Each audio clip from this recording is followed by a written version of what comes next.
Welcome to Living Outside the Matrix, the show where we explode modern myths and question the assumptions of the mainstream narrative. I'm your host, Nigel Howitt, and on the show today, it's my very great pleasure to be joined by Dr Theo Compernolle, who has written an amazing book called Brainchains, and together, or rather he, or I should say, is going to help us explode this modern myth that human beings are able to multitask, amongst other things, and we'll go into that. Dr Compernolle is a medical doctor, and he gained his qualification from the Catholic University of Leuven in Belgium, I believe. He has a PhD gained from his research into stress at the University of Amsterdam. And he's also a neuropsychiatrist and a psychotherapist. He's published more than 100 scientific papers and several non-fiction books, including Stress, Friend and Foe, and also the book which will be the subject of today's conversation, as mentioned, Brainchains. So, Dr. Theo Compernolle, a very warm welcome to the show. Glad to be here. Great. Maybe we could just start off. Perhaps you could introduce, where you're from and how you got interested in, obviously you've studied psycho. You know a lot about the brain from your 30-odd years or so in the profession. Perhaps you could give us a little bit of insight into how you got into, this whole new approach at looking at the brain and its limitations.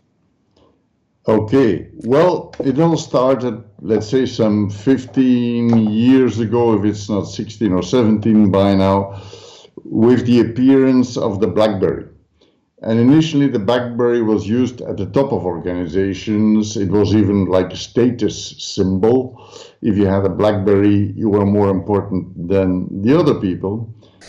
But then, working with those executives, I had the impression that the way they were using this fantastic technology was counterproductive instead of making them more productive.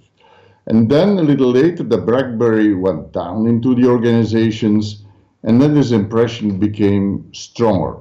And let's say some 8-9 years ago, then the smartphone came bottom up into the organizations, and then I really had the idea, hey, wait a minute, something is going wrong here.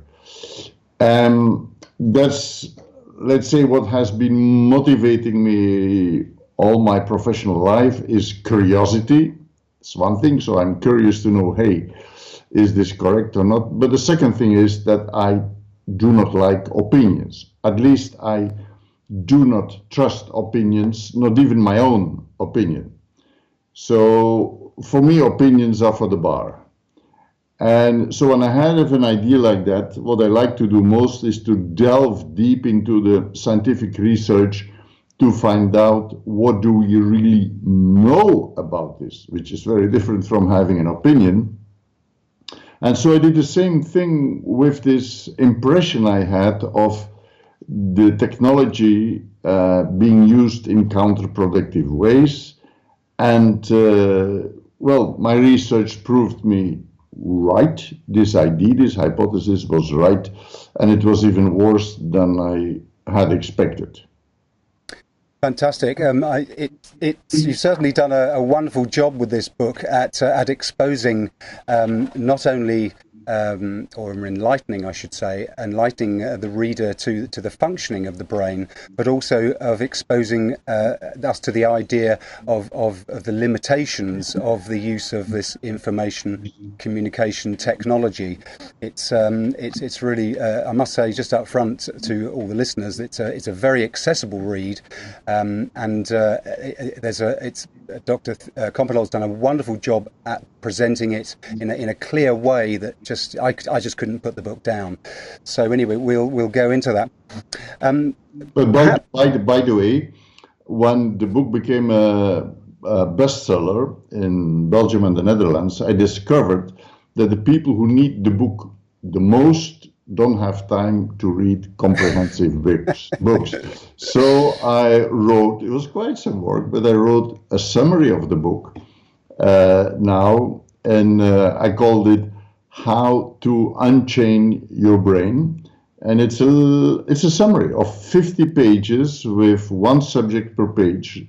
Each page not longer than 250 words, and an interesting or seductive illustration on the other side. Fantastic. So you've catered even for the people that are too busy with their ICT to actually find the time to read. I say that's the minimum you should know about your brain is in this little booklet. Wonderful. Well, we shall expand on that a little bit later. Perhaps, Dr. Compernolle, you could start off by sharing with us how you describe the structure of the brain and its unique sort of three areas or functionalities. Perhaps you could start us with that.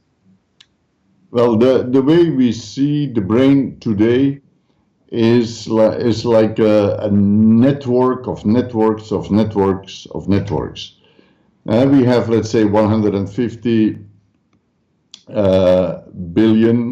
milliard in Europe cells in our brain that help us to process information. The interesting thing is that it's not the cells that do the job, but that everything is happening in the connections. Because each cell in this beautiful cortex has between 1,000 and 300,000 connections. And so although through our life we are losing cells, we are killing off more of them than we produce new ones, the connections are always changing, always developing, and that's how this brain works. So when I talk about three parts, you should not see too much as being like mechanistic. It's a network of networks, and so to be more correct, you should say we have three brain networks because also interconnected. And the three brain networks that for simplicity we can call three brains are the thinking brain, the reflex brain, and the archiving brain. And the most primitive, but also the oldest part of our brain is this reflex brain. That's a brain we have in common with all animals. And typically for this brain is that for this brain, the world is purely linked to our senses. Let's say the 5 traditional senses and other senses we have in our body.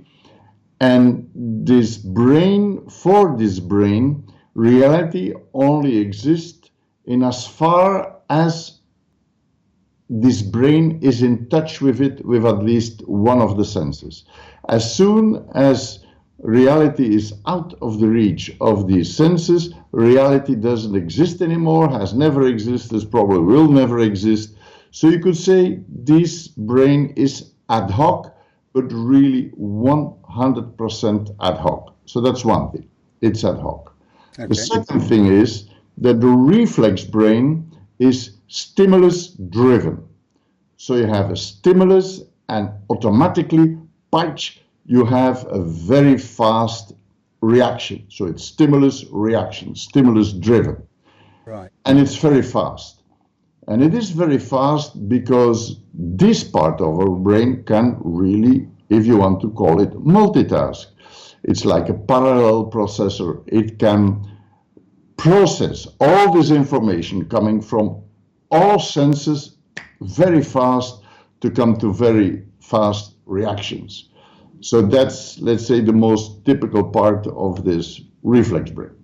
Okay, and in terms of multitasking there, you're talking about sort of hearing a sound and seeing something at the same time, aren't you? Experiencing multiple sensations at once, I assume. Yeah, and not only just that you can experience, but this is unconscious, totally unconscious. So if you say experience, be careful, you're not aware of it. Yeah, it goes from stimulus to reaction very fast, multiprocessing. And it is multiprocessing because there are a lot of inbuilt in our hardware, there are a lot of shortcuts that are built in the system. And the other thing is that we can learn new shortcuts. Think about all the habits we have all the behavior that we learned in our lives and that we do without thinking. So, yeah. So are these shortcuts the learned automatization, if you like, of things? Is that what constitutes a shortcut? Yeah, that's like you have innate shortcuts, like to run away from snakes, spiders, fear of heights. Yeah, we never learned that. So it's innate. That's what I call it's in the hardware. Yeah. But then a lot of other things that we learn, like the habits of getting ready in the morning, driving a car, and so on, playing tennis, playing the piano. So that's all, these are habits or shortcuts, if you want, that we learn in the process of our life, and we never stop learning them. Okay. So then that's the reflective brain, and then That's reflex brain. Yeah. Reflex brain. I'm sorry. So yes. So the next one being the reflective brain, which is, I think you say in your book, is the sort of uniquely human way of thinking, if you like, encapsulated. Perhaps you could share us some details on that.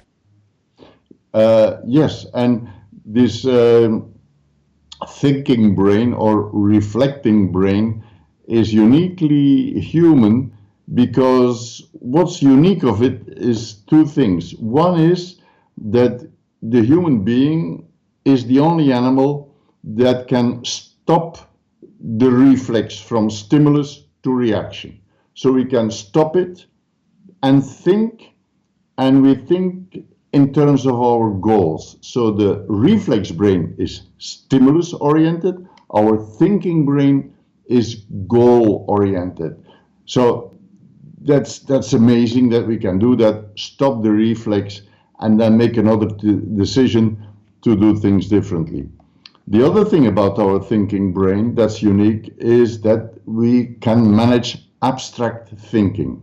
It's like almost the opposite of the reflex brain that's closely tied into the sensory experiences. This thinking brain can think totally independent from the environment, totally independent from what we experience at that point in time with our senses. So we can think about the past, we can think about the future, we can have fantasies and start writing a novel, we can plan different scenarios or think about different scenarios for the future to be more flexible in dealing with the future. So this is uniquely human, and most important, the basis of language.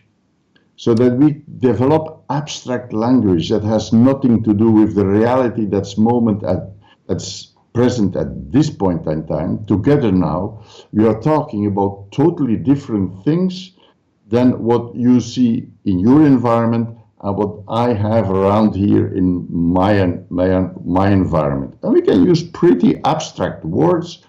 And if we would start talking about mathematics, of course, that's the max of abstract thinking.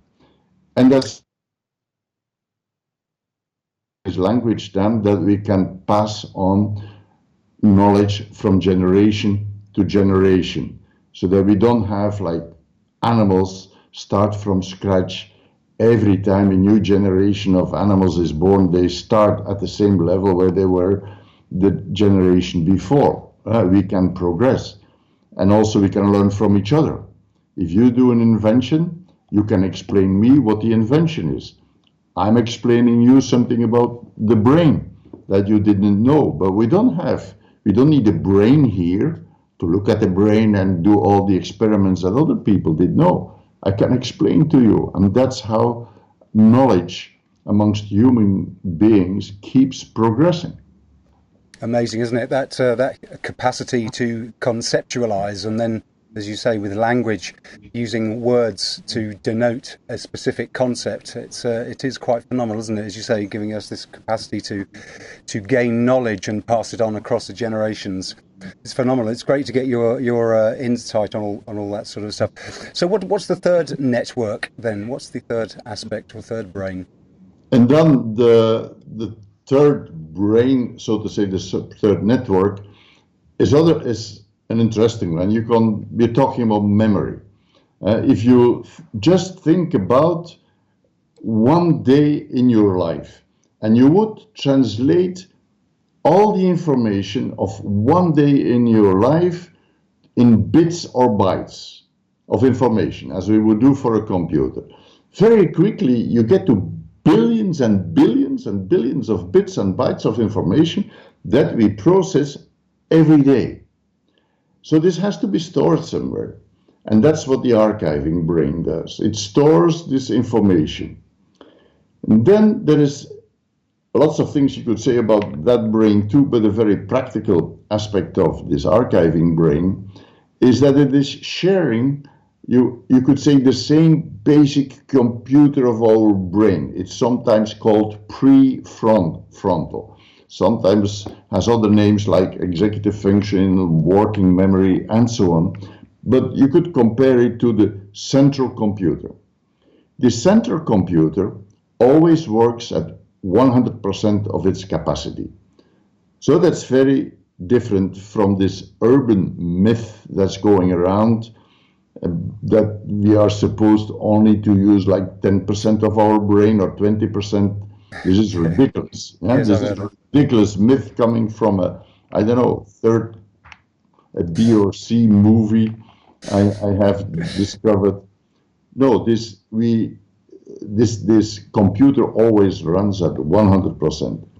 But the capacity is shared by two brain networks. On the one side, the thinking brain, and on the other side, the archiving brain, in a zero-sum game, which means that if your thinking brain would occupy this computer 100%, then there's nothing left for your archiving brain. If your thinking brain only occupies or in the extreme would occupy 0% of the computer, then your archiving brain has the whole beautiful computer for itself. And that's what happens at night.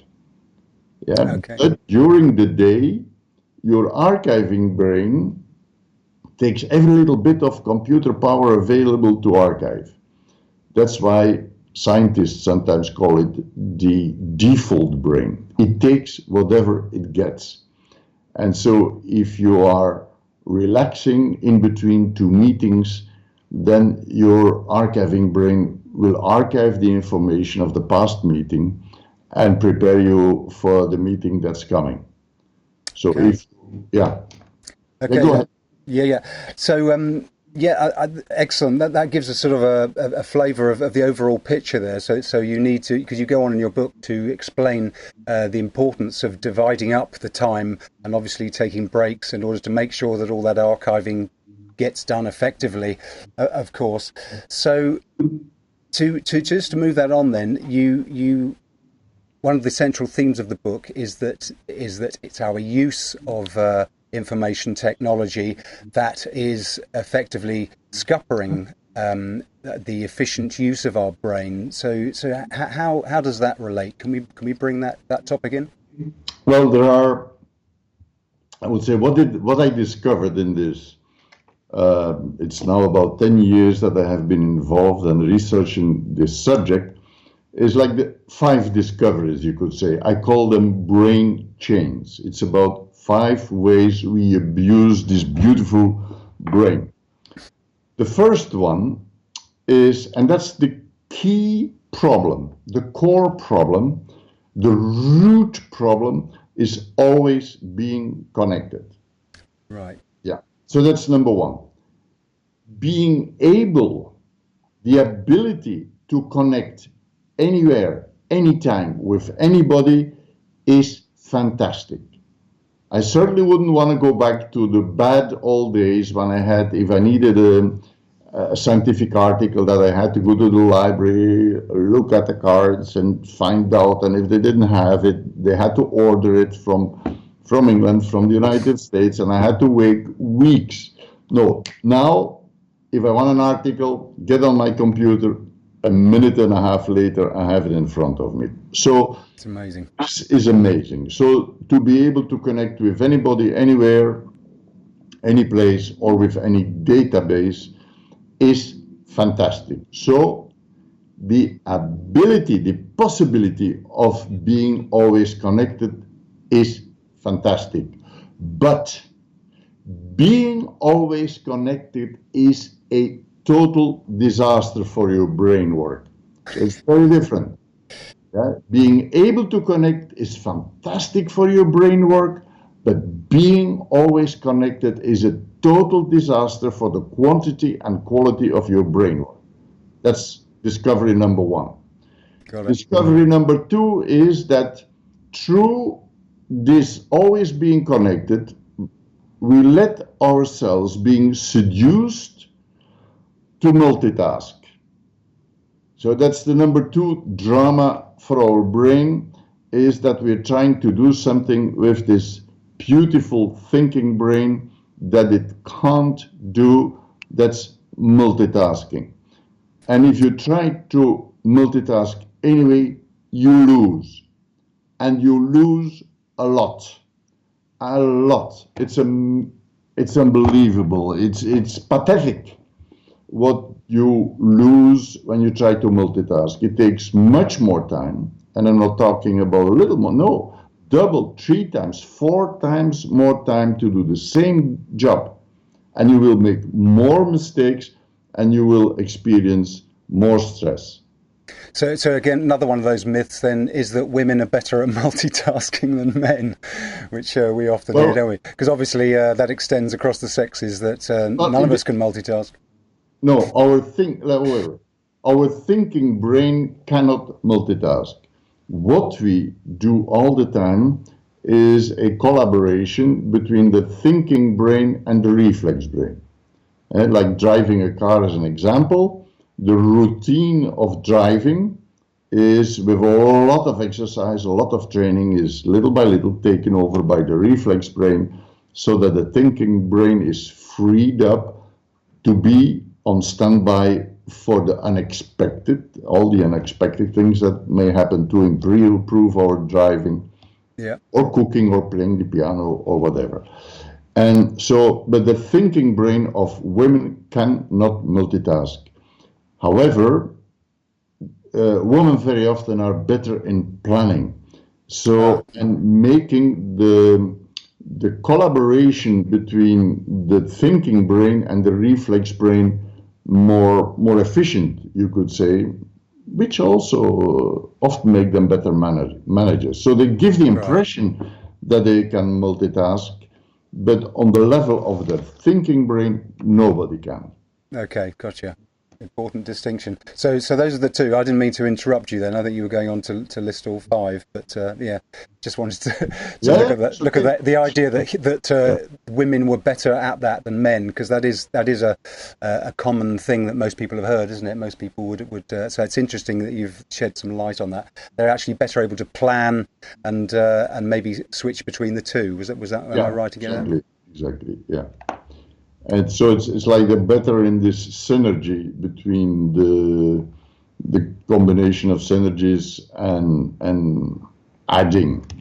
Yeah, you could give the example of cooking, because cooks can do the same thing. If you are a good cook and you have a lot of experience, you don't have to think about the basics of cooking anymore.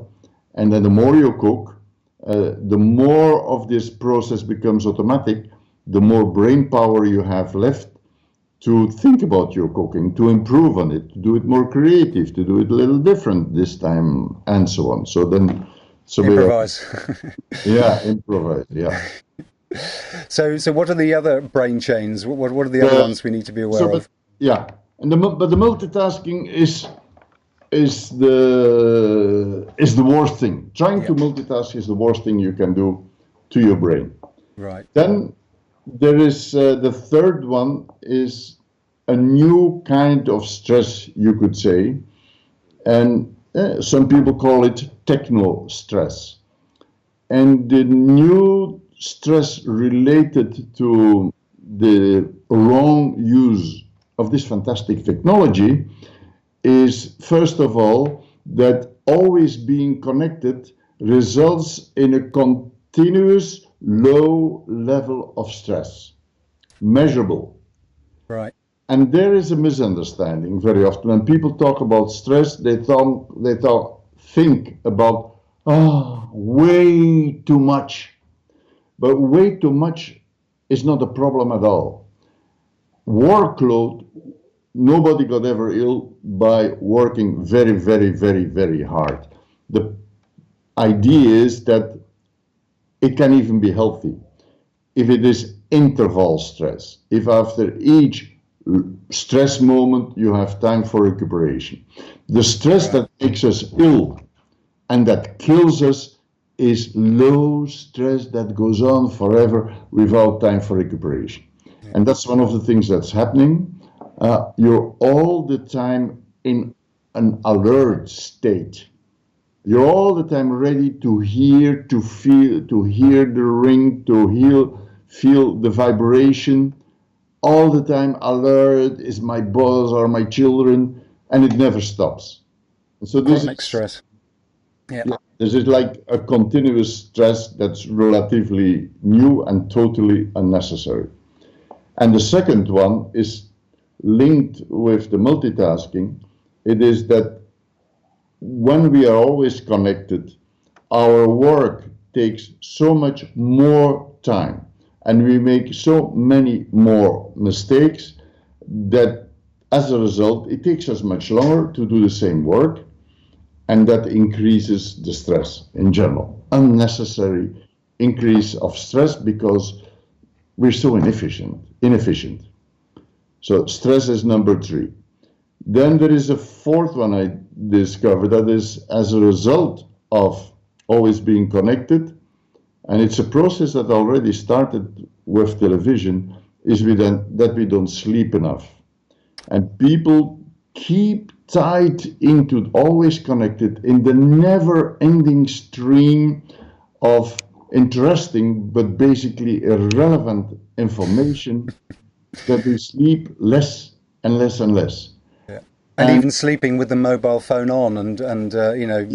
And on, yes, and it starts already with adolescents, with children.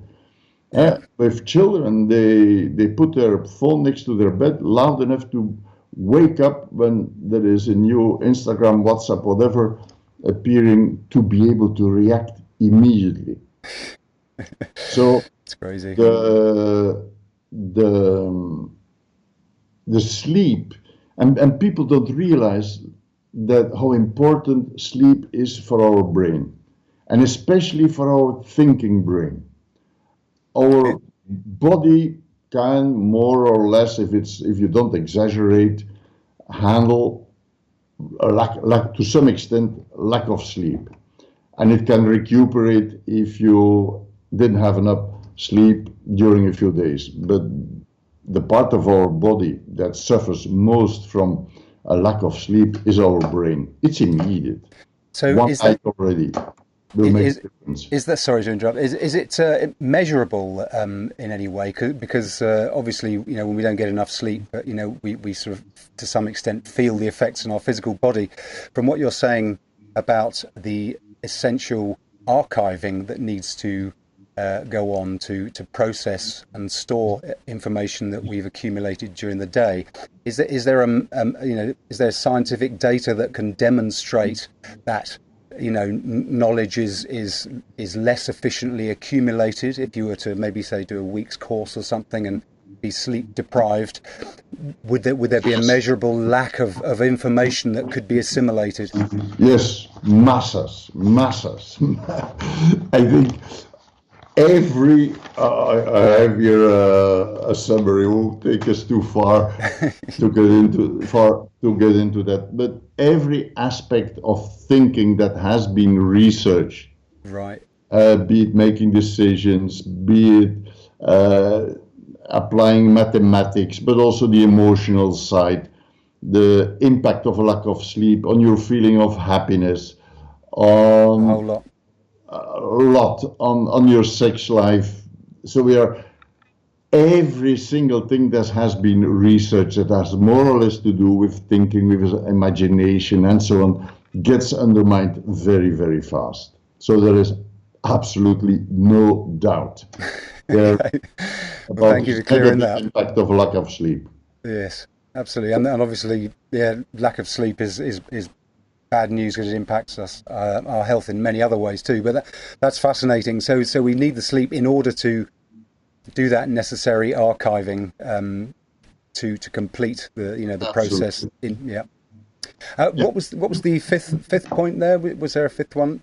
Yeah, then there is one, there's one that I did not plan to address initially, but when I'm giving my keynotes, workshops, and so on, again and again, I got a reaction from people in the audience, participants, that they said, yes, oh, it's very interesting. I learned completely new things about my brain and things that I can apply. It's practical, and so on. However, then again and again, people said, but Theo, the worst impact on my brain work is my office. And so people started talking about their open offices. They called them brain warehouses, brain jails, brain torture chambers. So you wouldn't believe how people hate to what extent they hate their open offices. So I did what I always do. Because I myself never had this luxury of working in an open office. The maximum is that at some points I had to share with one other person. So I went into the research, and those people are absolutely right. In my survey, I did a big survey myself with 1,100 professionals, half of them managers.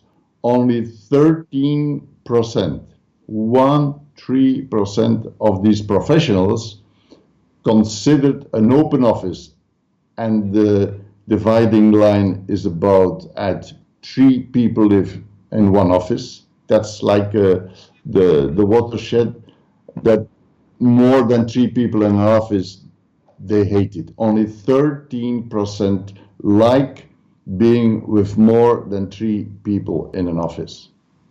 Fascinating. Yeah, I remember the company I was working for. I worked for an airline for 25 years, and there was a radical change around HQ, and all the offices were made open plan, and there was a lot of resistance to that, although people didn't actually know the reason why. But I certainly can empathise and think that there's no way I would want to be in an open area.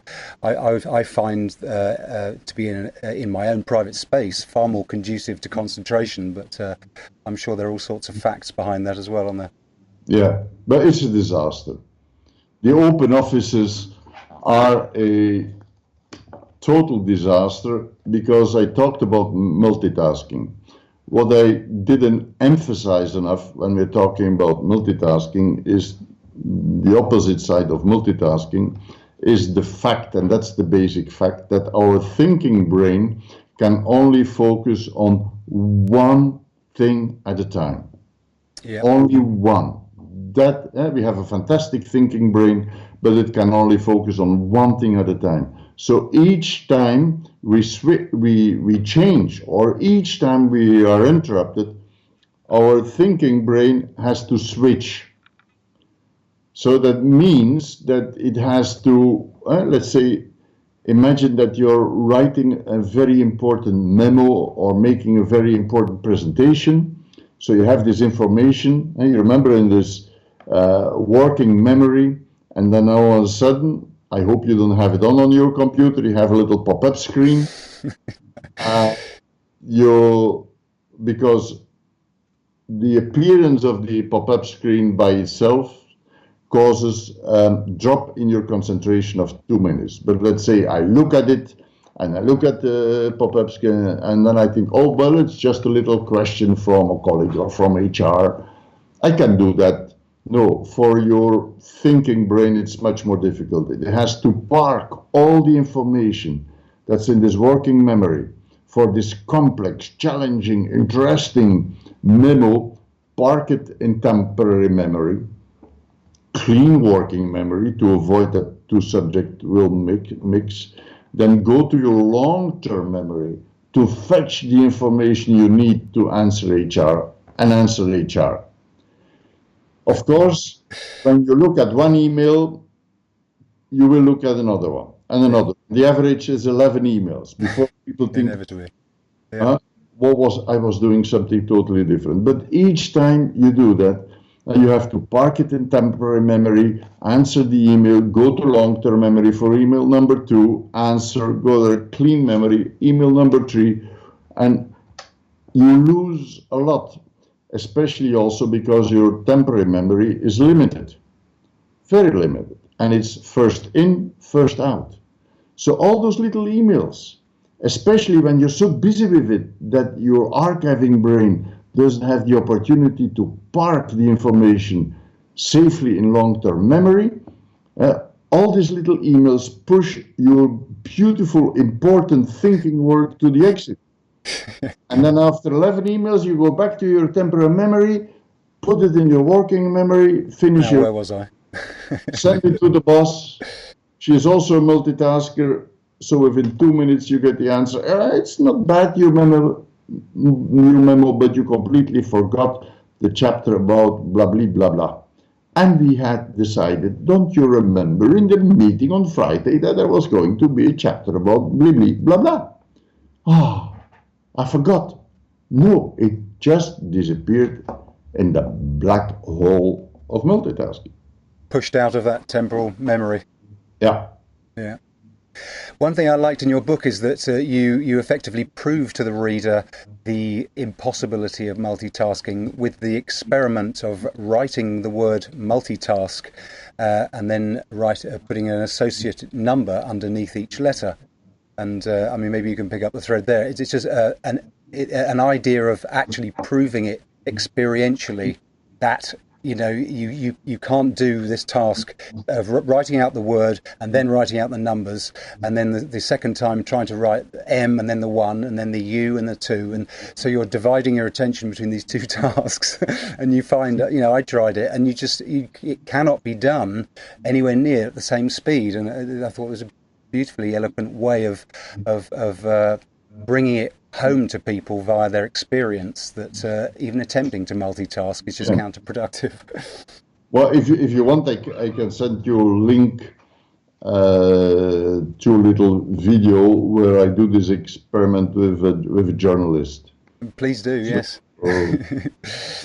For your readers, if they want to do for your listeners, if they want to do the same experiment, you could make a game out of it. Next time you have a dinner with people, you're celebrating a birthday or whatever. It's a nice experiment to do in a group of people.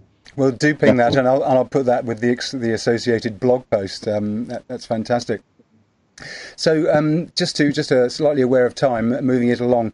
The next thing that you mention in your book and you discuss is the idea of batch processing for hugely increasing the efficiency of our tasks. Could you elaborate a little bit on batch processing? Yeah, well, this batch processing is a terminology coming from the industry, where when in a factory, let's say in the Lego factory, they want to make 100,000 blue blocks and then 100,000 yellow, 100,000 red ones. It would be stupid, and everybody would understand it's stupid to do 10,000 blue ones, 10,000 yellow ones, go back to 10,000 blue ones, do 10,000 It would be crazy, because every time you have to clean the machine, start the process, use other products. It would be ridiculous, or in your daily life, you want to paint the room, and you start painting your room, and after 5 minutes you think, oh, well, maybe I might need beer tonight, and then you stop, clean your roller and close the lid, go and get beer, and you go for 5 minutes, and then you think, oh, where am I? I need some oranges, and you go to the store. it would be ridiculous way of working, but that's exactly the way people do the work. So the solution is batch processing. That is that you earmark, you make time, and you have to start thinking about thinking time for the thinking work, the most creative work, the innovation work, where you are thinking about one subject and do that uninterrupted. That's the secret, because every interruption forces you to make a switch in the way I described. This whole process of cleaning the brain, getting the information, every switch, every single interruption causes a switch, and the more the contexts are different, the subjects are different, the more you lose. It's eliminating the weapons of mass distraction. Email being number one. Nobody in a working environment needs to process messages more than 4 times a day. 4 times a day. And every single person I worked with or group that managed to go to four email batches a day discover then that 3 batches are enough. So that's a batch, and that's the most important one. If you are unable to disconnect and only connect 4 times a day, you're lost. You're totally lost. It's impossible to ever regain this optimal intellectual productivity and creativity. Another batch for a lot of people is that you also have to batch your contacts with other people, your meetings. You should not allow everybody to distract you all the time. And in an open office, you should bring in, make a screen of carton and put a sign on it, do not disturb until 11 o'clock, or at 11 o'clock, you're totally welcome. Doesn't matter. Put on big headphones. They don't have to work, but they have to give the message to the other people, do not disturb. And by the way, earplugs, the good old-fashioned Vox earplugs turn out to be the best to eliminate most wavelengths. Okay. Then you need also to batch your shit work, your menial tasks, yeah, so that because you tend to postpone them, and if you postpone them, then they have the bad habit of having become urgent while you are doing important work. So you make a batch once or twice a week, 1 hour, nothing then for those little shit tasks, so that they don't keep bugging you anymore, and they will interfere. And then recently I added another batch that you should do this batch processing at home too, not only for your own, to diminish your own stress and to be more efficient, but most important for your kids. If you have children, their only escape, their only way to be successful in their career, if they manage to do the same from early on, that is to batch process, to learn to disconnect. Gotcha. Okay, that's very interesting. Yes, make a note of that. Useful thing. I mean, if you, with all these habits, if you can ingrain them early, you're at an advantage, aren't you? You're several steps ahead. Absolutely. Because the children don't learn it by myself. I made a mistake when I started this research, that I thought that the digital natives were our hope for the future, but my hypothesis was wrong as wrong can be. The earlier and the more children are glued into the screens, the worse for almost every aspect of their development. Great. Oh, gosh, so yeah. We have to help them to become digital savvy. Yeah. They do not. It's only a minority that becomes digital savvy by themselves. We have to teach them. We have to help them to become digital savvy. Great. What a good insight. Thank you very much for that one. Yeah, that sounds very important. Maybe we can look at one other very important issue that you touched on. Well, in fact, you don't touch on it in your book. You go into some detail. The idea of multitasking in a dangerous environment, such as driving your car. because there's a great temptation to do that, and even texting and things while we're using a vehicle. And I love the way you bring a scientific reason to the fact that this is extremely dangerous. Obviously, people kind of intuitively know they shouldn't do it, and maybe feel guilty that they are doing it. But one of the excellent things about your book is that you really show, with science, that it's extremely dangerous. Perhaps you can give us a little summary of that. Well, it is two things. One thing is that it is impossible to drive a car with a thinking brain, because your thinking brain can only think about one thing at a time. So when you think brakes, you forget the clutch. When you think clutch, you forget the brakes. It's impossible. So, but with a lot of training, this complex routine of driving a car is taken over by the reflex brain, and our reflex brain can handle all this information very fast, whatever sensory input and wherever it comes from. So this is one of the most beautiful examples of the collaboration of our thinking brain and our reflex brain, and how we develop new reflexes. And our reflex brain takes so well care of these routines that we think we can drive a car safely while being on the phone. And this is absolutely nonsense. I have believed this myself. I also thought myself that when I was driving hands-free, that it was safe. It isn't, because the issue is not the hands, the issue is our brain. It's our brain that's the bottleneck. And so what happens is that the routine is taken over by the reflex brain. But our reflex brain is only here and now. It cannot think about things that are not present. It cannot think in the future. It cannot think in probability, maybe. Let me make it simple with an example. You're driving your car, and let's say it's in a village. You're only allowed to drive 50 kilometers an hour, and you keep to the speed limit. All of a sudden, somewhere ahead, there is a little red rubber ball, tong, tong, tong, tong, tong, going over the street. For your thinking, for your reflex brain, there's no reason to do anything, because you drive. By the time you're there, the visible red ball will be on the other side of the road. But then you absolutely need your thinking brain to be on standby, because only your thinking brain can think about things that do not belong to the routine. Only your thinking brain can think about something that's not visible.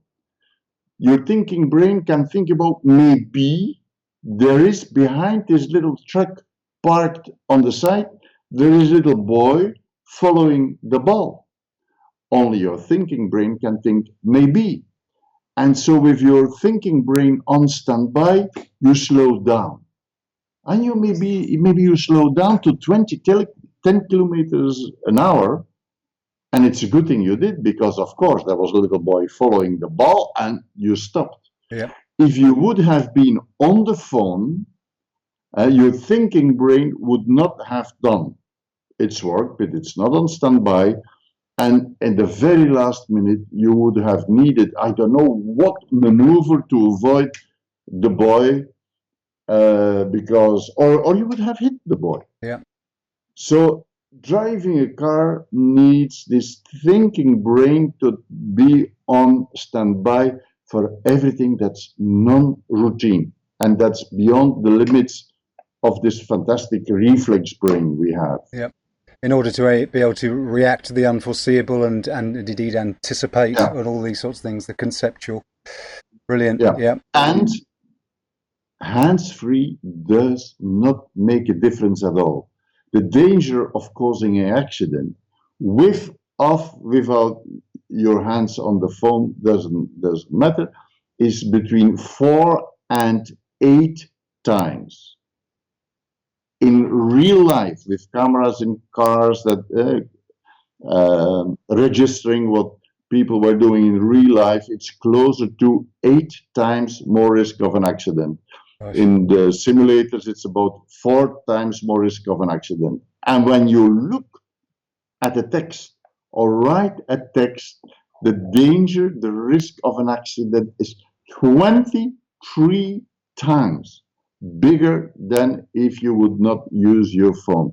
So there is no place, there is no room, there is no reason for a driver to be involved with his or her phone in any way. The only thing you can do is just push 4 seconds the out button and never ever use your phone in the car, ever. Excellent.